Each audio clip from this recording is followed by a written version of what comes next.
Hello, this is an estate and gift tax online module about the annual exclusion. We'll cover some basic concepts, and I am Professor Donna Byrne at William Mitchell College of Law.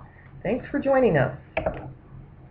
Now, just to review, we know that we have a taxable gift if there's been a transfer of property for less than adequate consideration in money or money's worth, and there's no exception that applies, such as paying tuition, paying medical care, providing support, or a transaction in the ordinary course of business. And we've also determined that the gift is complete. So all that goes first. If that's the case, that means we might be looking at tax consequences. Fortunately, Congress has given us an exclusion for some of the gifts that we give to each individual each year, and it's provided in Section 2503B. An exclusion now, just as a reminder, an exclusion is something that should be part of the tax base that Congress says it's not. So in the income tax, we're familiar with a number of exclusions: gifts, employer-provided health insurance, fringe benefits, various fringe benefits, some scholarships, and many, many other things. All right, so this is for the gift tax. And we've also already seen one exclusion from the gift tax, and that's the one for payments for tuition and medical expenses for any individual. So 2503B is another exclusion, and it's meant to allow us to give birthday presents and holiday presents without worrying about gift tax consequences. So here's the general rule from the statute. In general, in the case of gifts other than gifts of future interest in property made to any person by the donor during the calendar year, the first $10,000 of such gift to such person shall not, for purposes of subsection A, that's the gift tax, be included in the total amount of gifts made during such year. Now, it's inflation adjusted, so we're up to $14,000 now. It only goes up in $1,000 increments. Now, if I can think of lots of people I'm willing to give money to, I can kind of get a lot of money out of my estate this way. So, for example, this was my ex-husband's grandmother. She had 9 children, 8 of whom had spouses, and 19 grandchildren, 5 grandchildren-in-law. This was a few years ago. And after a while, there are also a bunch of great-grandchildren, but we'll ignore them for now. So that came up, for a while. That was about 41 people, more or less, who were the natural objects of her bounty. Now, she had a tradition of giving each and every person a $2 bill for Hanukkah. But let's say she'd had a whole lot of money and decided to give everybody $14,000 instead. She could get a whole lot of money out of her estate, more than $500,000 every year.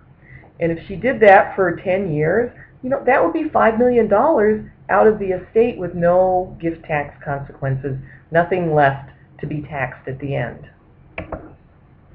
So people with substantial wealth often use the annual exclusion to get wealth out of the estate without paying any transfer tax. It's tempting to just write a check to each person for $14,000. But keep in mind, that assumes you didn't make any other gifts. So it's perfectly all right to give more than $14,000, but only $14,000 qualifies for the exclusion. Now, if I have a significant other, my significant other could also give my donees a gift, and that way they get twice as much.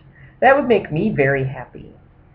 Well, if I'm married, I don't need my significant other to give the gifts.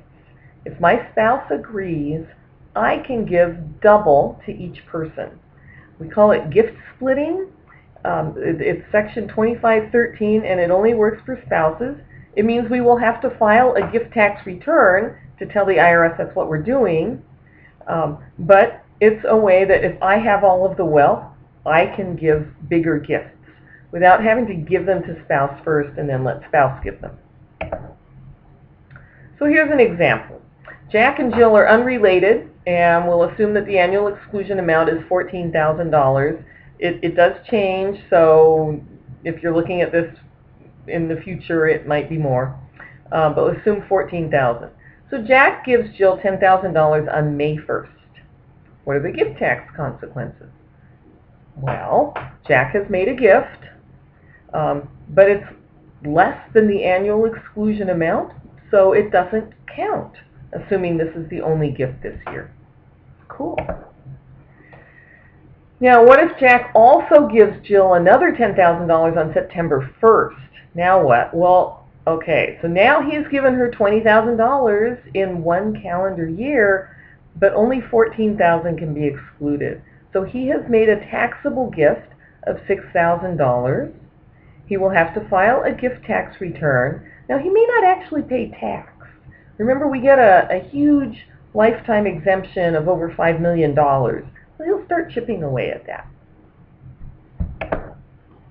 Let's say Jack and Jill are married, and the same facts. He gives her two gifts, one on May 1st, one on September 1st, for a total of $20,000.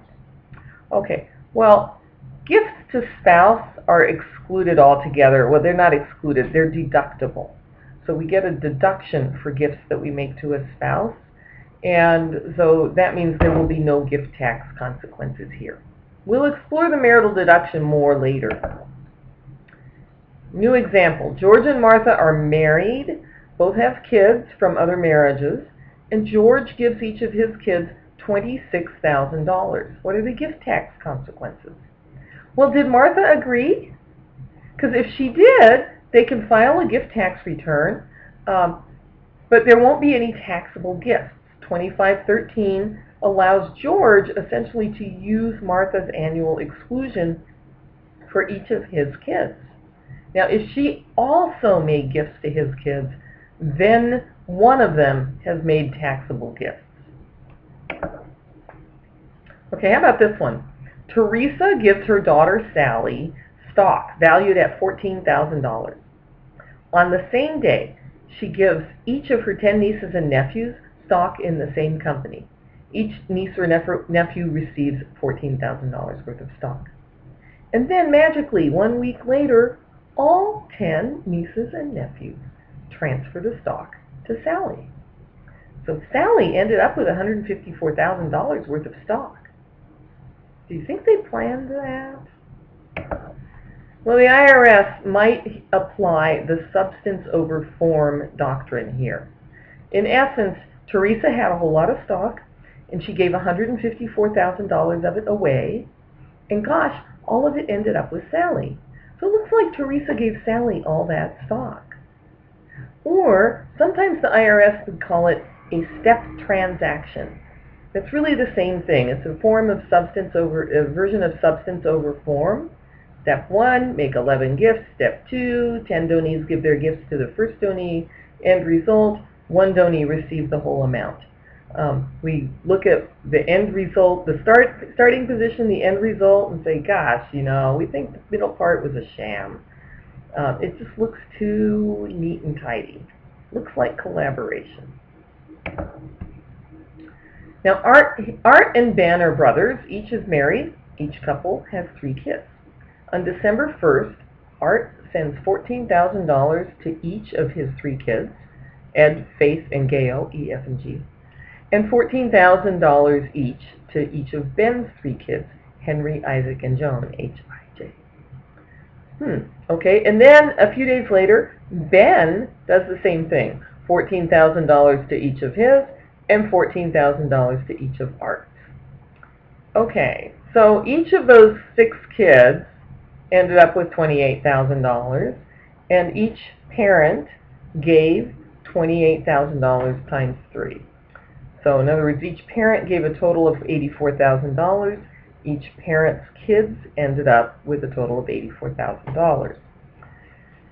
It's kind of hard to know what's going on here. If these gifts are a quid pro quo, then really what's going on is each brother is giving double to his own kids. And the IRS might try to uncrisscross these. So one question I have about this example is I don't understand why they didn't just involve the spouses. because they could have split their gifts and then they could have each given their own kids $28,000. Or, you know, they might have the kind of family relationship where you actually give your nieces and nephews the same amount you give your own kids. So in the past, in my classes, students kind of split on whether people would actually give these gifts, and we shouldn't worry about it. Okay, this is problem 6 on page 170. Deborah sells Blackacre to her sons, and they take title as tenants in common. Each of the two sons makes a down payment and agrees to pay $14,000 per year as principal and interest. Okay, so this is not an interest-free situation. Each year as the payments come due, Deborah forgives the payment. Now, we know that making a debt go away is like giving somebody money so they can pay it off. Forgiving a debt is like giving money. It's as if Deborah gives her sons the money and then they use it to pay back the debt. So does that qualify for the annual exclusion? Annual exclusion can be a very useful tool if it works. There is a chance that the IRS would say, well, really, she just gave them Blackacre outright. She never expected to collect any payments, never intended to. Maybe that was the plan all along. So the question for us as advisors, as counselors, is how can we make this look real and not look sort of like a premeditated gift that will officially take a few years? How could you make it look more real than it does? All right, so what have we seen in this set of materials? We only need the annual exclusion if there has been a completed gift. I will keep emphasizing this. First, we determine whether the gift is complete, then we analyze the annual exclusion. The annual exclusion comes from 2503B. It is per donee per year. The amount in 2015 is $14,000 per donee. Married couples can double their gifts by using the spouse's annual exclusion, essentially with the gift splitting. And there are all sorts of clever ways to use the annual exclusion to give larger gifts. Sometimes the IRS uses the substance over form doctrine to defeat those schemes. We'll see some more of those. So coming up is the present interest requirement, because as it turns out, not all gifts qualify for the annual exclusion. And there's the camels. So that's the end of this video. Thank you for watching.